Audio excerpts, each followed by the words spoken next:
guys, Ralph here, and welcome to True Power Trumpet Fitness. Terrific Thursday. Terrific Thursday. It is so gorgeous here in Connecticut. So gorgeous here in Connecticut. I just got in from a bike ride, taught a little bit, wrote a little bit in my book. Also, my Cleanse book on the Health and Fitness channel will be out early next week, if not before that, and I will let you know. The book of the month will be out the first week of August. The July book of the month for July will be out the first week in August. So I'll let you know when that happens, but it is coming. Now, I barely played. I noodled around a little bit with a student, but I barely played. So let's see what we got. And again, Phil Smith, bottom lip. He may have just been the best one of that generation. Okay? Anyway, that's that.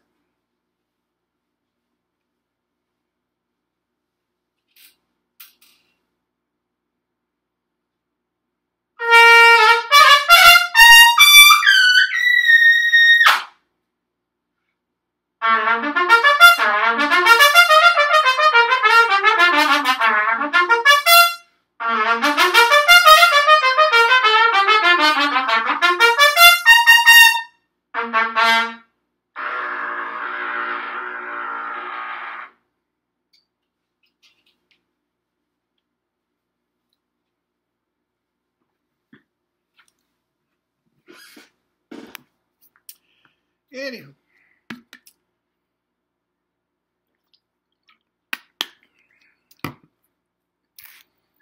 take a look at Phil Smith's bottom lip.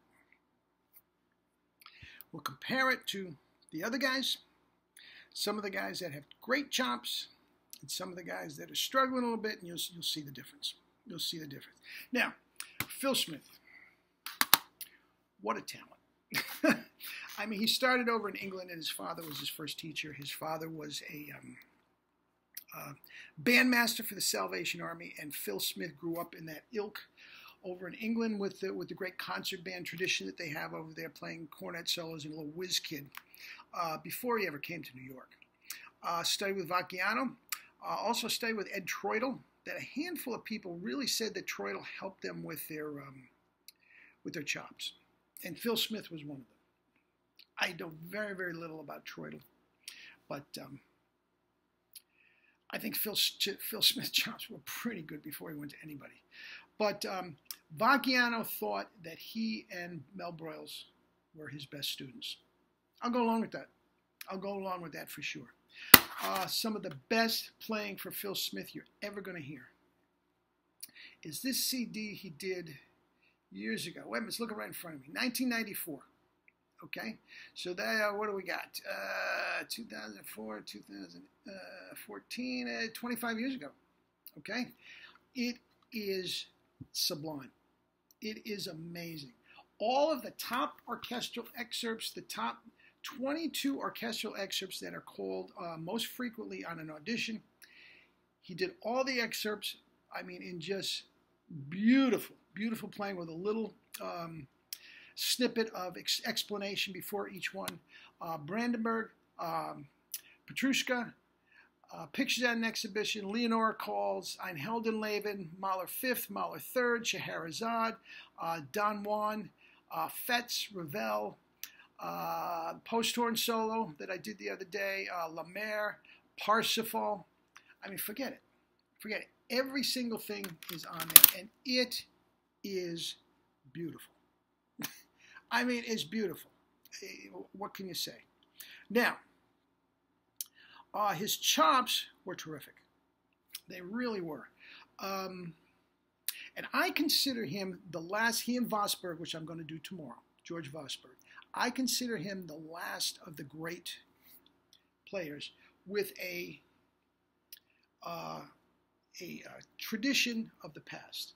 Now, I know his and Herseth and Vacchiano's careers dovetailed. I know that. And they all did, sort of. But he is of this generation. I would not put Phil Smith in Herseth's generation. It's a little different thing. And that might be splitting hairs. But he was the man. And by the time he got to New York, I was out playing professionally, and he was just a rage. I still had some, even though I was out of school, I still had some contacts with the professors over at Mannes, and they still had backstage passes. So I was hanging around and listening to rehearsals and all this sort of stuff, and he was great. He was great, especially when he first got there. Now look at his chops. Look at his chops. As with many terrific players, the top lip is thick. The top lip is terrific, but like a lot of players that fall a little short of chops now, like Bilger and a couple other ones, look at how thick and relaxed. Now, it could be a little thicker as compared to Maurice, but see how relaxed that bottom lip is? There is no tension there at all. None. Okay? That is why he had such an effortless tone. If you listen to this, just an effortless attack. It was absolutely beautiful.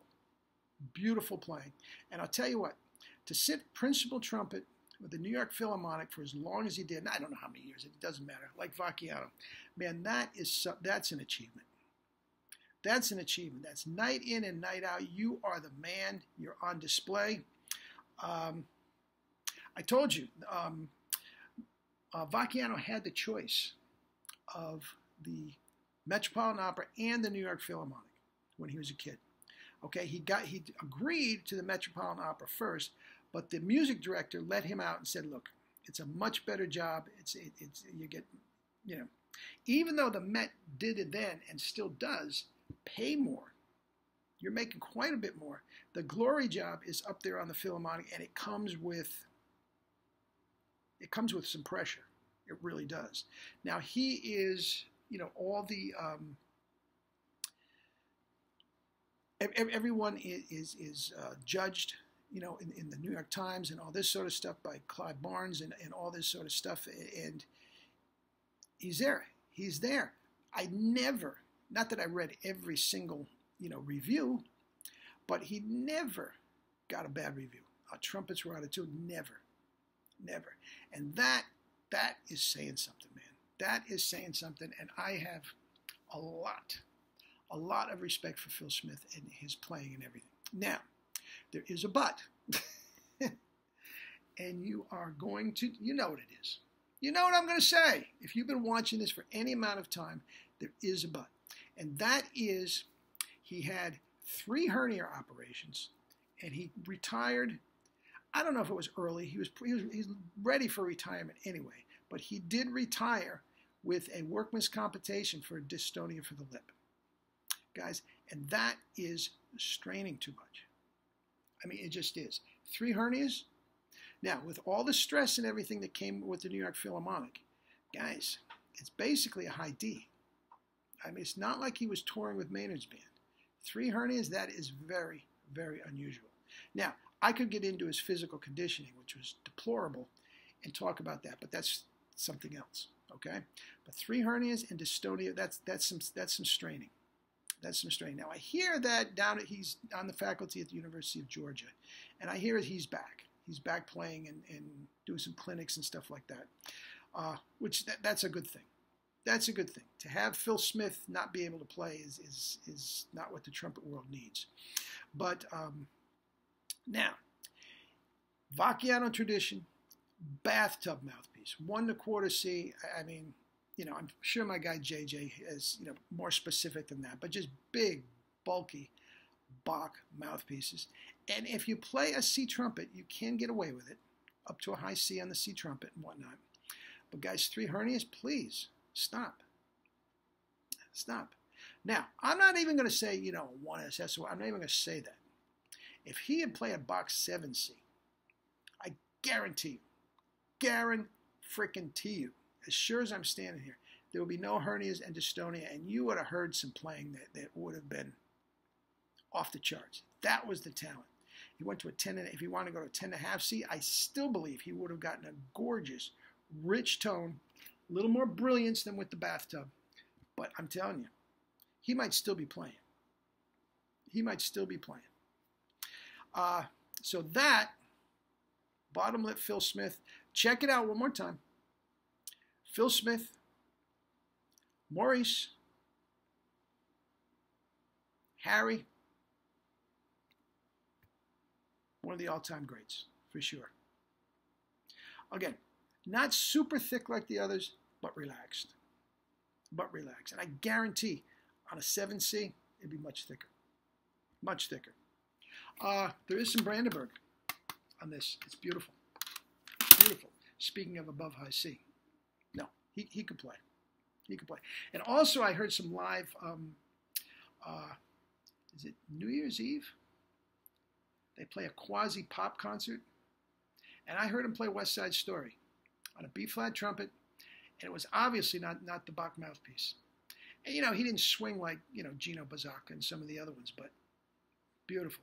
And I've heard some of the more recent guys get killed on that. So, that's it.